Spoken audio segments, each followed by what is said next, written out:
This is Izat. This is Alia. Hi, I am Daniel.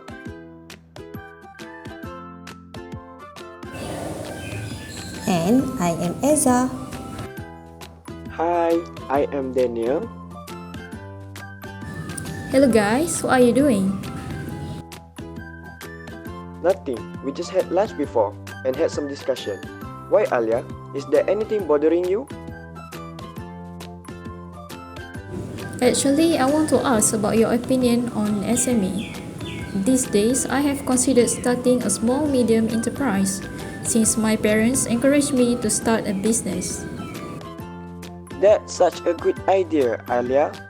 Well, I could not disagree with your parents because business does have its benefits compared to other jobs. However, do you know what is small medium enterprise and the criteria for SME in Malaysia? Actually, I don't really know about it. That's why I came here to ask you guys since I don't know that much about this term called SME. It's okay, I can explain it to you without any problem. Basically, SME is small and medium-sized entities, or SMEs, are defined by various authorities in Malaysia based on a variety of criteria. The criteria are number of employees, annual sales turnover, amount of paid-up capital, and sector of activity. The definition also covers all sectors, namely services, manufacturing, agriculture, construction and mining, and quarrying. For manufacturing sector, SMEs are defined as firms with sales turnover not exceeding 50 million ringgit or number of full-time employees not exceeding 200. For the services and other sectors, SMEs are defined as firms with sales turnover not exceeding 20 million ringgit or number of full-time employees not exceeding 75. Aren't there many types of enterprise in this SME? Yes, that is true, and one of it was micro enterprises. For manufacturing sector, annual sales turnover not exceeding Rm 300 ringgit or full-time employees not exceeding 5%. What if it exceeds the requirements? If it exceeds the requirements, it will become small enterprises. For manufacturing sector, annual sales turnover between 300,000 and 1 ringgit and 15 million or full-time employees between 6 and 75%. For services and other sectors, annual sales turnover between 300,000 and 1 ringgit and 3 million ringgit or full-time employees between 6 and 30%. Next, we have medium enterprises. For manufacturing sector, annual sales turnover between 15 million and 1 ringgit and 50 million or full-time employees between 76% and 200%. For services and other sectors, annual sales turnover between 3 million and 1 ringgit and 20 million ringgit or full-time employees between 31% and 75%. Oh, that's interesting. Yes, but there are SMEs that are required and not required to have SSM. Under the new definition, all SMEs must be entities registered with SSM or other equivalent bodies.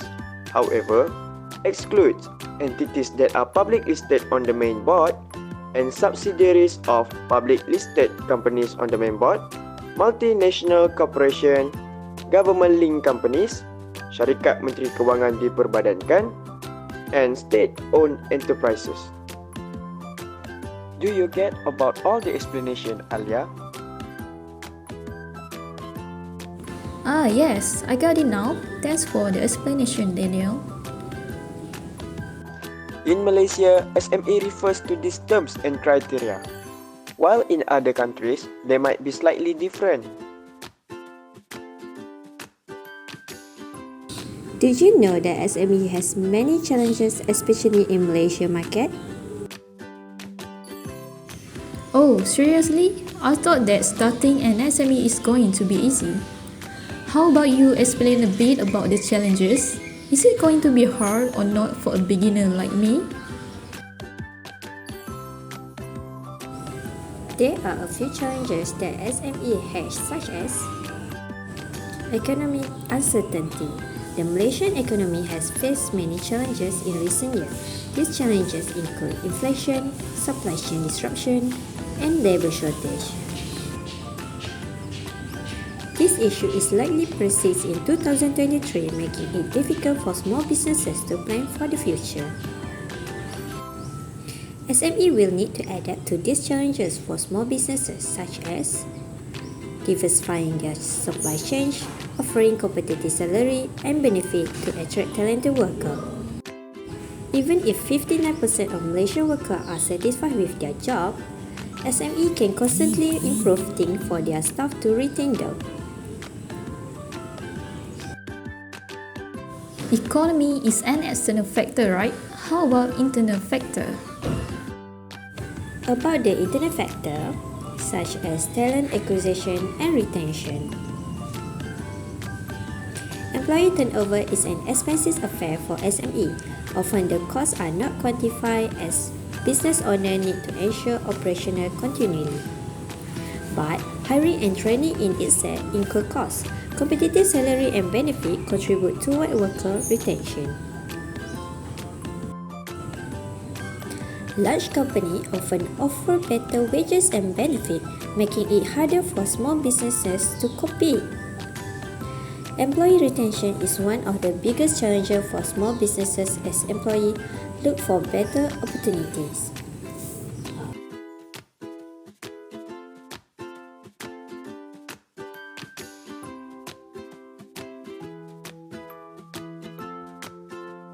So, in your opinion, what is the hardest challenge for an owner of SME? The hardest one is none other than access to capital, such as financing and cash flow management. Access to capital is a major challenge facing small businesses in Malaysia. This affects 32.8% of small business owners. Funding Society provides short-term working capital and revolving capital financing solution to eligible small and medium-sized business. Well, I guess that starting SME is not going to be easy after I listen to Iza's explanation. Calm down, Alia. Every problem has its solution. There are many things out there that you can do to overcome those challenges. Have you guys ever wondered how SME is going to survive in the future? I mean, like how SME going to reach sustainable growth in the upcoming time? No worries, Alia. I can guarantee that SME can survive in the long term and reach sustainable growth. The first thing that you can do is develop a sustainable business model. SMEs can embrace sustainability by adapting a business model that aligns with environmental, social, and economic sustainability. A sustainable SME should have a clear value proposition that addresses customer needs while also creating positive social and environmental impacts. The SME should also aim to create long-term value for its stakeholder rather than focusing solely on short-term profits. Wait, does SME can stand on its own and survive in the market alone? That's going to be very hard, but I suggest you to build strategic partnerships.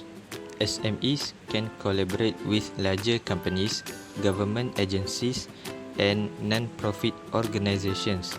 to leverage their resources, networks, and expertise.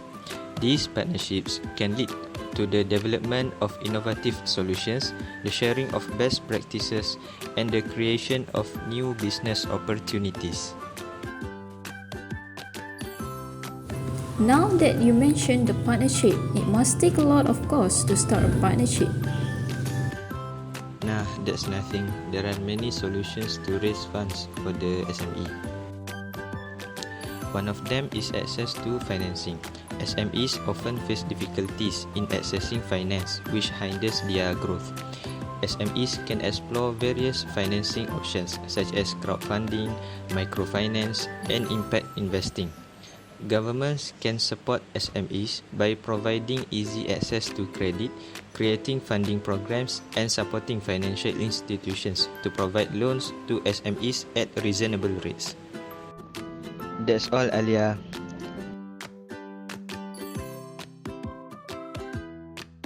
Things that I have learned is Malaysian SME are important contributors. Challenges limit their competitiveness and productivity. SME must embrace digitalization, technology, and diversity. And the last one is the government and other stakeholders should provide a supportive environment for the development small and medium-sized enterprise.